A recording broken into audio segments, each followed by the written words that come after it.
जय शनिदेव। प्रिय दर्शकों, मैं राजेश जोशी आपका ज्योतिष जागृति केवल सत्य कार्यक्रम में आज फिर से स्वागत करता हूं। प्रिय दर्शकों, हम बात कर रहे हैं मंगलिक योग को लेकर।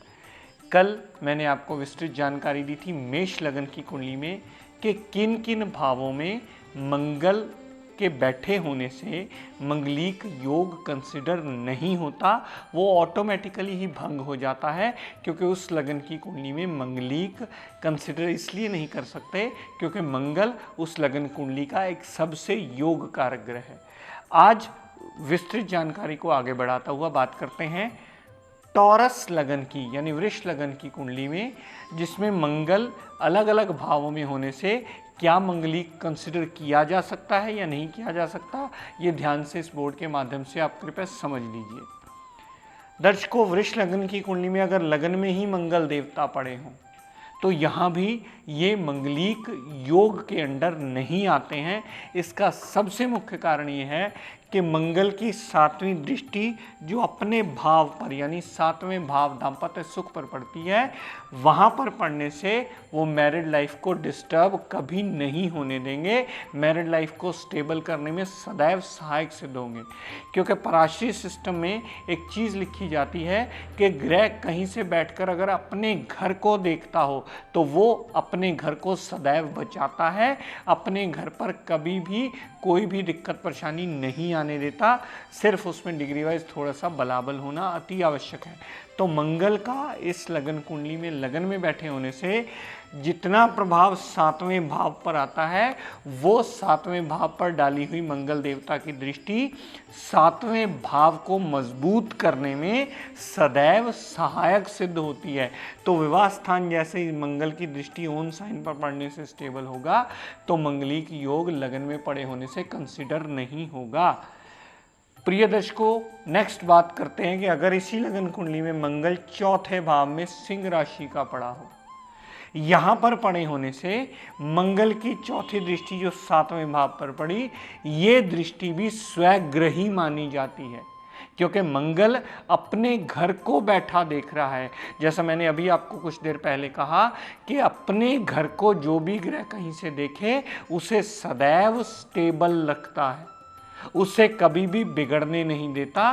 तो चौथे भाव में पड़ा हुआ मंगल जितनी दृष्टि 7वें भाव पर डालता है तो वो मंगलिक योग को भंग कर देता है, वहाँ मंगलिक कंसिडर ही नहीं किया जाता। यहाँ से जितनी दृष्टि मंगल ने 7वें भाव पर डाली, दाम्पत्य सुख के लिए अच्छा करेगी, डेली वेजेस के लिए अच्छा करेगी, और सबसे बड़ी बात पार्टनरशिप में भी हमेशा अच्छा करने में सहायक सिद्ध होगी, क्योंकि अपने घर पर दृष्टि डाली हुई ये मूल नियम में आती है कि उसे खराब करने में वो कभी ऐसा कंसिडर करते ही नहीं, वो सदैव शुभ करने में या अच्छा करने में सहायक सिद्ध होती है। दर्शकों, अगर मंगल देवता 7वें भाव में यानी ओन साइन के पड़े हो, अपनी ही राशि के पड़े हो, यहां मंगल देवता पड़े होने से 7वें घर को स्टेबल करने में सदैव सबसे बड़ा मेजर रोल प्ले करेंगे। डेली वेजेस में अच्छा करेंगे, पार्टनरशिप में अच्छा करेंगे, और दाम्पत्य सुख को भी पूर्णतः जीने में सहायता करेंगे। तो कैसे हम मंगल को बुरा मान लें, क्योंकि वो 7वें घर में ओन साइन का बैठा है, 7वें घर को बली करके बैठा है, तो इसको अशुभ कैसे कंसिडर किया जाता है? अगर हम करते हैं तो हमारी सबसे बड़ी भूल है। उसका सबसे मुख्य कारण ये हो जाता है कि हमारी नॉलेज में अभी पूर्णतः व्याख्यान देते हुए इस नॉलेज को पूर्ण हमने नहीं किया है। इस नॉलेज में हमारी कमी है कि हम ये बेसिक्स पढ़ना भूल जाते हैं कि ग्रह अपने घर में बैठा हो या अपने घर को देखता हो तो सदैव उसे मजबूत रखता है।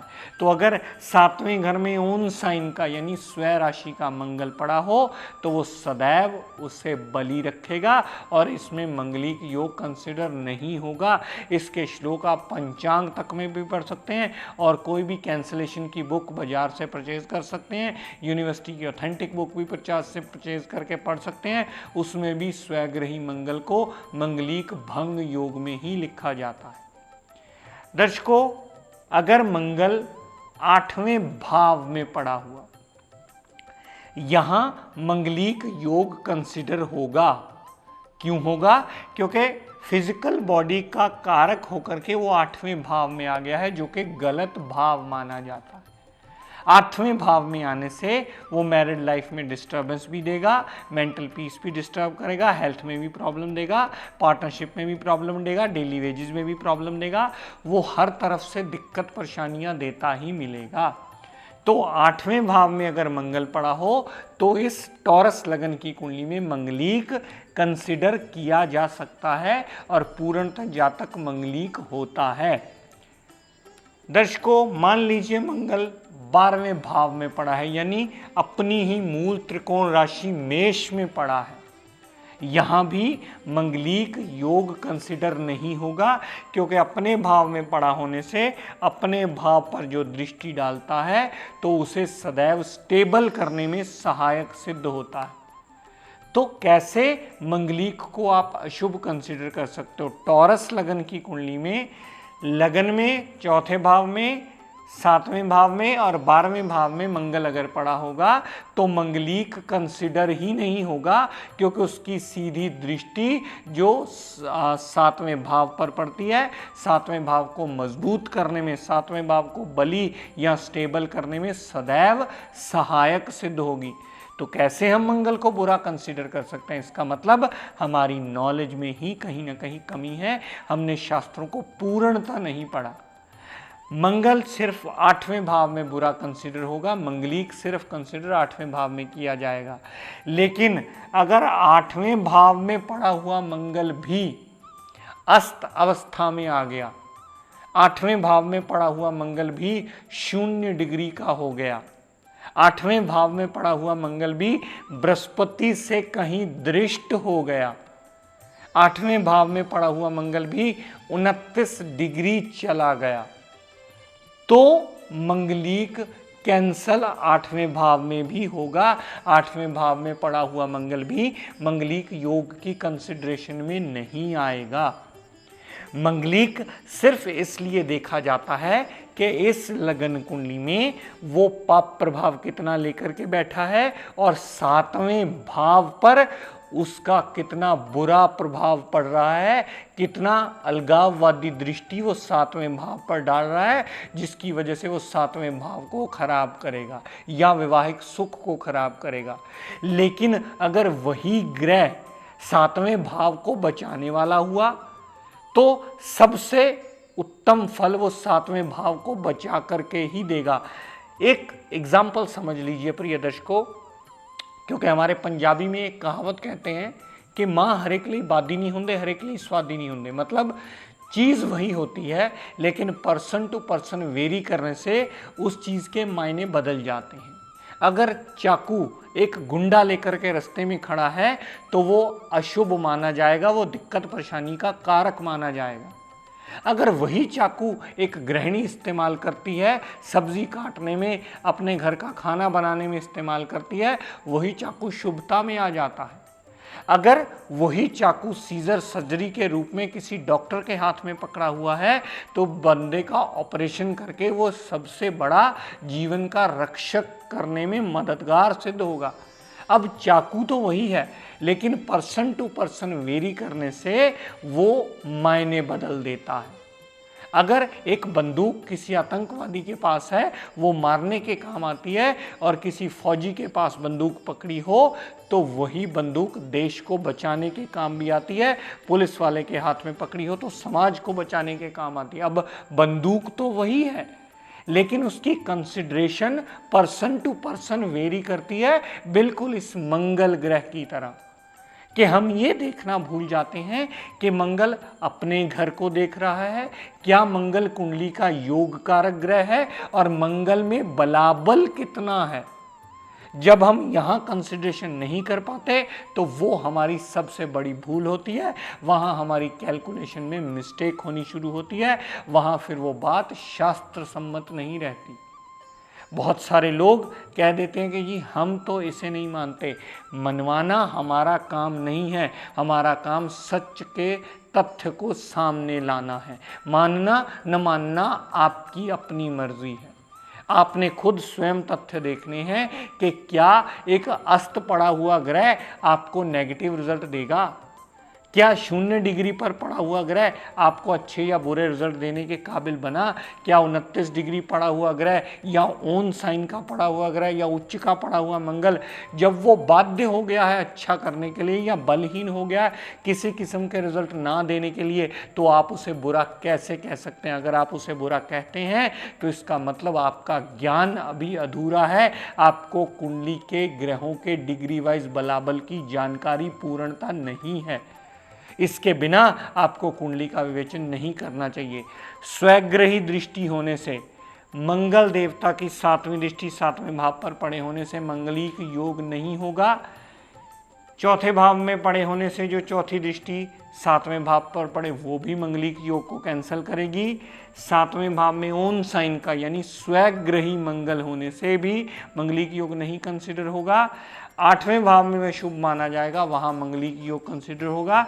और 12वें भाव में अगर वो मेष राशि का मूल त्रिकोण में आया है तो भी मंगलिक योग कंसिडर नहीं होगा, क्योंकि यहाँ से 7वीं दृष्टि अपने ही घर पर डाल रही है।